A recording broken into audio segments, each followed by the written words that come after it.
நடிகர் விஜயோட பேரை குழி தோண்டி புதைக்க வேற யார் வேணாம். அவங்க கட்சிக்குள்ள இருக்கக்கூடிய ஒரு சிலரே போதும்.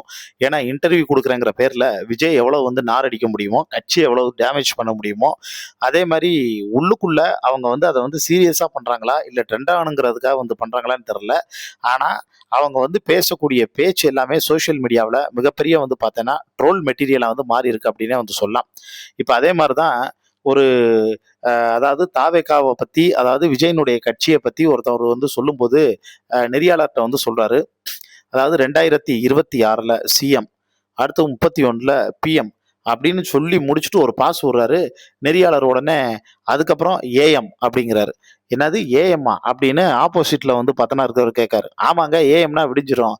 அதுக்கப்புறம் கனவு கலைஞ்சிரும்ல அப்படிங்கிறது மாதிரி சொல்ல, அது செம்ம தக்லைஃபா மாறி அந்த நெறியாளரு, யோவ் சூப்பர்யா, செமையா வச்சு செஞ்சுட்டயா, இது மாதிரி தற்குறிங்களா இப்படித்தான் பண்ணணும். அவன் கட்சி என்ன, கட்சியினுடைய கொள்கை என்ன, எதை பத்தி ஒரு இளவும் தெரியாம ஏன் அப்படி பார்த்தனா இருக்கானுங்கன்னு ஒரு பக்கம் கமெண்ட் போட, அதே நெறியாளர் முக்தார், அதாவது நெறியாளர் முக்தார் கூப்பிட்டு ஒரு இன்டர்வியூ அந்த செலிபிரிட்டியை பார்த்தனா எடுத்திருக்காங்க. அப்ப அவர் எடுக்கும்போது ஒரு வீடியோ ஒன்று போடுறாங்க. அதாவது எனக்கு என் வீட்டுக்காரரை விட விஜயத்தான் ரொம்ப பிடிக்கும்னு ஒரு அம்மா சொல்லிட்டு சிரிக்குது.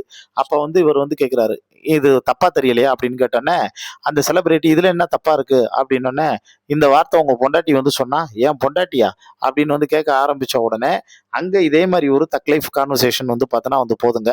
அதோட மட்டும் இல்லாம அந்த செலிபிரிட்டி சொல்லும்போது, ஆமா என் தலைவர் த்ரிஷா வச்சிருக்காரு, இப்ப பிரைவேட்டா வச்சிருக்காரு, கூடிய சீக்கிரம் பார்த்தேன்னா கட்சிக்கு கொண்டு வருவாரு, அதுல உங்களுக்கு என்ன பிரச்சனை, ஊர் உலகத்துல யாரும் பண்ணாதா, எம்ஜிஆர் எப்படி ஜெயலலிதா வச்சிருந்தாரோ அதே மாதிரி என் தலைவர் த்ரிஷா வச்சிருக்காரு, பல்லு இருக்கவன் பக்கோடா சாப்பிட்றான், உங்களுக்கும் ஏன் எரியுது அப்படின்னு கேட்க, ஓ அப்ப இது பகிரங்கமாவே உங்க எல்லாருக்குமே தெரியும், கட்சியில இருக்கவங்களுக்கு தெரியும்னா தெரியுமே, கட்சியில இருக்கவங்களுக்கு எல்லாமே தெரியும், என்ன தெரிஞ்சாலும் எப்படி இருந்தாலும் அவங்க எங்க தலைவர் தான், அதை நாங்க யாருக்காகவும் எந்த காரணத்துக்காக விட்டு கொடுக்க மாட்டோம் அப்படின்னு சொல்ல, கீழே கமெண்ட்ஸ்ல பார்த்தீங்கன்னா கிளின்னு கிழிச்சு வச்சு செய்ய ஆரம்பிச்சிட்டாங்க.